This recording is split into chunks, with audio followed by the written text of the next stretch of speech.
Doutor Rodrigo, agora a gente vai falar de um assunto também muito Polêmico. polêmico, muito comum, né? Tá na roda. Que é a hérnia de disco lombar. Exato. O que é a hérnia de disco lombar? Eu vou explicar o que é hernia de disco, mas fatalmente eu vou ter que entrar no assunto da degeneração, porque ela causa confusão não somente nos pacientes, mas nos próprios médicos. A diferença entre hérnia discal e degeneração. A hérnia discal, o que é, basicamente? Essa figura aqui para explicar o que é a hérnia discal, né? O disco é formado por um anel fibroso e uma região central que é o núcleo pulposo. Então, tudo isso é disco, disco intervertebral. E atrás do disco é o canal medular onde estão as raízes nervosas. E em cada segmento de vértebra saem duas raízes, uma de cada lado, que estão aqui, tá? E quando a hérnia de disco começa, ela começa como? Com uma ruptura do anel. Então, o anel fibroso rasga. Isso chama-se uma fissura, tá? Nos exames de ressonância aparece fissura do anel. É isso que é a fissura do anel. Então, ela começa com uma lesão no anel e o conteúdo do núcleo começa a querer sair por essa fissura. O conteúdo é líquido? Não, ele é um conteúdo cartilaginoso, vamos dizer, bem fibroso. Então, ele tem uma consistência, parece uma borracha. Sabe? Borracha de apagar, assim. Uhum. Ele não é duro, mas também não é totalmente mole. Ele tem uma função de amortecer o impacto, né? Uhum. E aí, nessa fase, já começa a ter dor lombar. Mas não é a dor lombar assim simples. É uma dor muito forte. E ela tem várias características. A dor já começa a apresentar uma irradiação para a região lombar, região glútea. Então, o doente fala, doutor, minha dor é aqui, mas ela vem aqui para baixo. Então, já começa a ter um certo grau de irradiação. Porque essas fibras nervosas do anel já começam a sofrer e causar uma pseudociática, que ela não é uma ciática completa, mas já começa a esboçar uma irradiação. Então, nessa fase, a dor é muito intensa. Com o passar do tempo, esforço repetido, aquele anel vai cedendo e o conteúdo nuclear, né, do núcleo continua saindo. Então, essas duas figuras é para ilustrar a diferença entre uma protrusão e uma extrusão, que na verdade as duas são hérnias, protrusa e extrusa. A diferença é que o comprimento, né, o comprimento da herniação, quando ele é menor do que a largura, a gente fala então que é uma protrusão. Então, quando já a saída do conteúdo é maior do que a largura do anel, é uma extrusão. Então, as duas são herniações, a diferença é a gravidade. Nas protrusões já pode existir um grau de ciática, né, uma dor ciática, uma dor irradiada até o pé, mas nas extrusões essa dor é muito mais intensa. Então, é só para diferenciar em termos de gravidade, mas aqui a gente já tem um cenário de hérnia discal, né?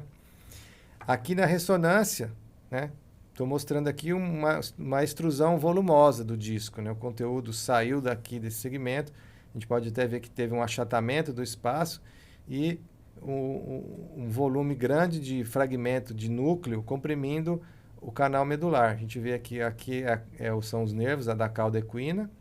Chega aqui, você não vê mais o espaço, né? Você vê que está tudo ocupado pelo fragmento de disco. Se a gente fizer um corte assim transversal e olhar por cima esse disco, a gente vai ver essa imagem, né? A gente não vê mais o canal da medula, só vê o fragmento de disco comprimido. Esse paciente chegou para mim já com um déficit neurológico, perda de força no pé e alteração urinária, né? Caracteriza aquela síndrome da cauda equina. Eu já estava até perdendo urina. Então, esse é um exemplo clássico de cirurgia de emergência, né? Cirurgia de hernia de disco de emergência só nessa situação. Quando tem só dor, a gente tem que esperar um pouquinho, né? Então, a hernia de disco, o que é? É um evento agudo.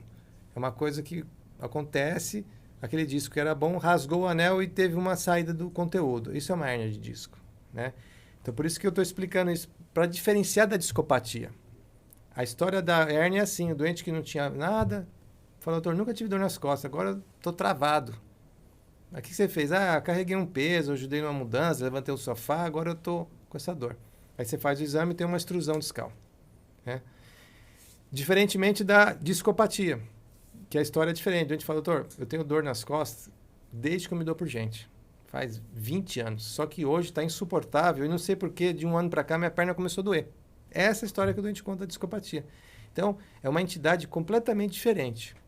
Mas se eu fizer uma ressonância nesses dois pacientes, colocar aqui uma hérnia de disco protrusa e do lado uma degeneração com uma protrusão, né? Aquela protrusão é uma herniação discal, só que são de causas distintas. Uma foi um evento agudo, uma hérnia discal, por um esforço. Esse outro cenário, com outra história, com uma herniação causada por uma degeneração que vem acontecendo há muitos anos, é uma degeneração discal, é uma doença degenerativa. Então, o que muda o conceito é a história clínica. Então, a hérnia é uma coisa aguda, a degeneração é um processo crônico. E é importante saber isso, claro, porque a abordagem terapêutica é completamente distinta. Então, tem muito colega que olha aquilo, não, você tem uma hérnia de disco. E não é, aquilo ali é uma degeneração. Porque a degeneração discal é muito mais prevalente do que a herniação discal. Então, a abordagem tem que ser clinicamente distinta para a gente tratar o doente de forma correta, né? Então, aqui, a gente pode dizer que cerca de 5% das pessoas da população vão sofrer algum tipo de herniação discal. Então, é uma prevalência muito alta, né, a doença discal. A gente vê muito isso, né? Acho que todo mundo conhece alguém que já fala, tem um problema de coluna. Né? E dentro dessas pessoas, fala, tem algum problema de coluna. Né? Se você pegar os doentes que você conhece, que tem lombalgia com dor irradiada, eu posso te falar que metade delas são de hérnia de disco. Por quê? Porque os trabalhos mostram uma prevalência de lombociatalgia, que é dor lombar com radiação, em até 55% desses pacientes. Então, estatisticamente, a lombociatalgia que você vê por aí é causada pela hérnia de disco, né? Só que se você pegar um outro montante, né, um grupo de pacientes que tem dores crônicas, também com dores irradiadas, já o cenário de prevalência muda. 98% deles é por conta de degeneração.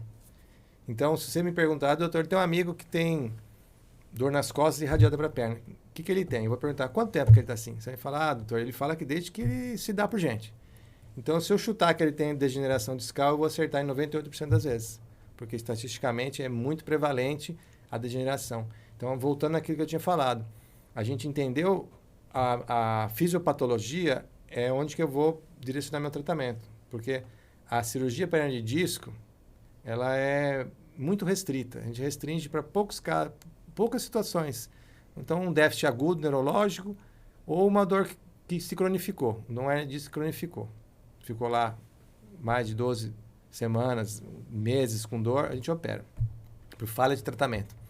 Mas a degeneração discal já é diferente. A gente tem que ter uma abordagem diferente. Tudo aquilo que a gente faz é tratamento medicamentoso, fisioterapia, bloqueio e, por último, uma artrodese, né? Então, a gente não pode abordar a imagem em si sem entender o que o doente está reclamando, se é uma hérnia ou se é uma degeneração.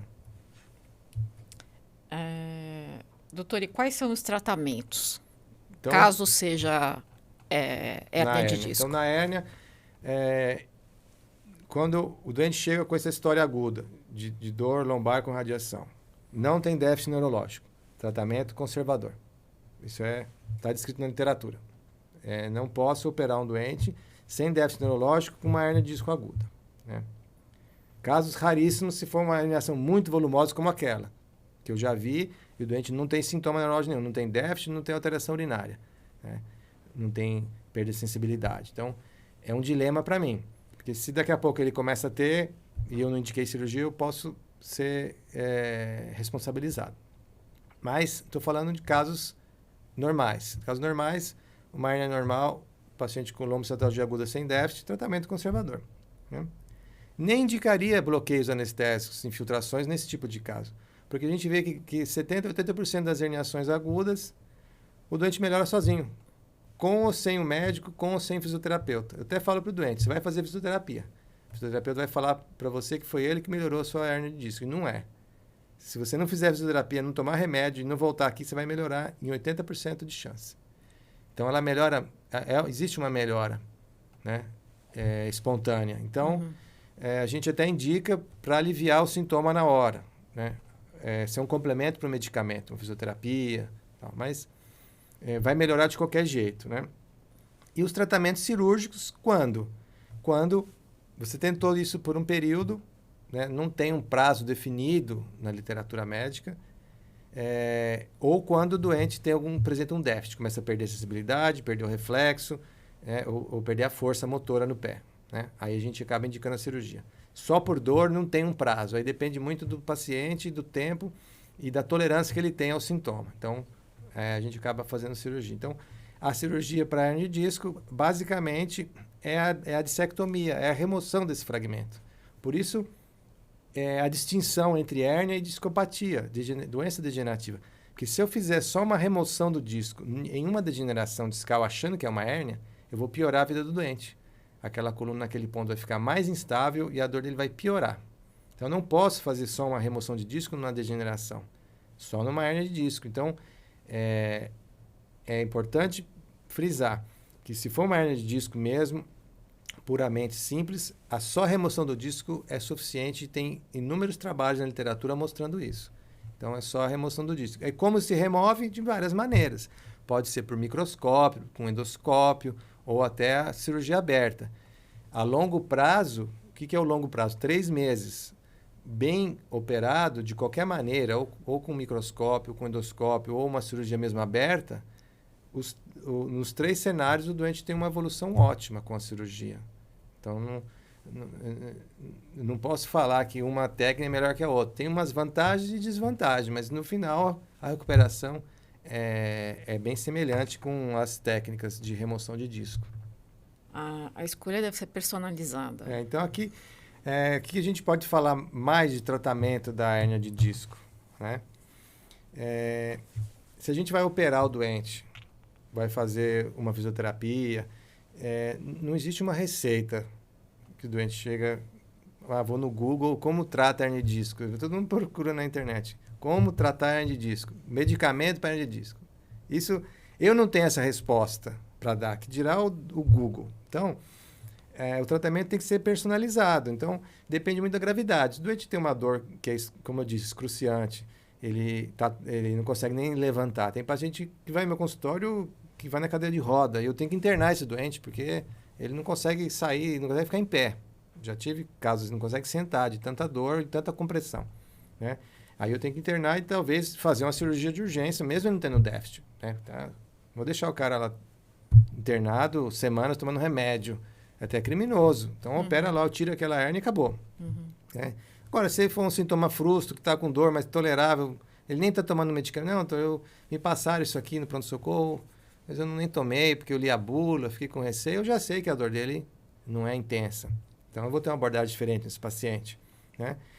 E também a preferência do paciente. Se o paciente chega para mim, doutor, não aguento essa dor, eu quero tirar isso logo, o doente está predisposto a fazer a cirurgia, mesmo sabendo que tem que esperar um prazo, a gente pode também antecipar o sofrimento dele, né? Antecipar o tratamento e aliviar desse sofrimento e fazer logo a cirurgia. Então, depende muito de caso a caso, né? Tem que ser avaliado tanto a questão de déficit neurológico, quanto gravidade do sintoma e individualizar o tratamento para aquele paciente, né? Não tem uma receita pronta para tratar a hérnia de disco, né? Doutor, para tratar a hérnia de disco, que não é o caso de cirurgia, como deve ser esse tratamento? Esse é o cenário mais frequente, né? Como eu disse, a hérnia de disco melhora em 80% dos casos sem fazer nenhum tipo de tratamento, né? Então, isso, como chama isso na medicina, o tratamento chama expectante. O que é o expectante? É não fazer nada. Então, se não fazer nada, você já está tratando o paciente. Agora, a gente trata o sintoma. Então, o tratamento nessa fase é sintomático. Eu vou dar um remédio, pedir para ele fazer um repouso alguns dias. Dependendo da atividade que ele faz, eu vou afastar dessas atividades. E acrescentar um tipo de tratamento com manipulação, fisioterapia, né? Um tratamento antiálgico que se faz em fisioterapias. E aguardar, para amenizar o sofrimento e aguardar a evolução natural da doença. Então, a hérnia de disco, na grande maioria, o sintoma desaparecer em pouco tempo, né? Quanto tempo? A gente pergunta, alguns meses, 2, 3 meses. Mais do que isso, não melhorou, aí a gente pensa em cirurgia. As infiltrações até cabem nessa modalidade de tratamento, né?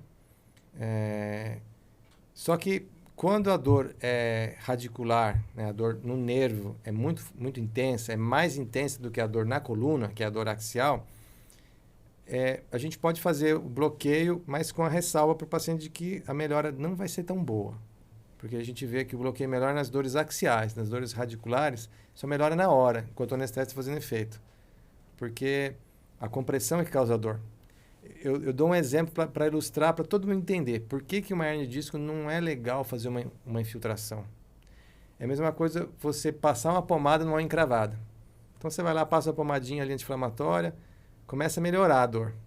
Primeiro dia que você calçar um sapatinho mais apertado ou tomar uma topadinha no dedo, vai urrar de dor. Uhum. Qual que é o tratamento da unha encravada? É lá tirar a unha encravada, desencravar a unha. Uhum. Então, ficar tratando a hernia de disco com muita dor irradiada só com infiltração, ficar insistindo muito no tratamento, seria análogo a fazer isso, né? Então, se a gente vê que não está melhorando, aí tem que tirar, descomprimir o nervo. Então, as infiltrações, elas são, no meu ponto de vista, bem restritas para esse tipo de caso. Quando tem dor muito irradiada e já tem um tempo prolongado e não está tendo efeito, é melhor fazer logo a cirurgia. Então, a infiltração ainda não eu não tenho uma resposta assim que é muito bom para tratar de hérnia de disco, não. Doutor, hérnia de disco tem cura? Na verdade, o que a gente vai curar não é a hérnia em si, mas a gente vai tirar o sintoma, o sofrimento do paciente. Então, esse que é o objetivo. Na verdade, uma vez que o disco lesou, rompeu e extravasou, eu não consigo refazer esse segmento. Então, qual que é o meu objetivo em curar o paciente? É aliviar ele do sofrimento. Mas, para te responder, se você acha que uma cura seria restabelecer o disco normal, isso não é possível. Uhum. Então, a cura existe? Sim. Não existe a cura em resolver o sintoma de dor. Aí eu estou curando o doente, mas não da parte da disfunção anatômica. Nesse sentido, a gente pode dizer que sim, que existe cura, mas não reestruturar novamente um disco que foi rompido.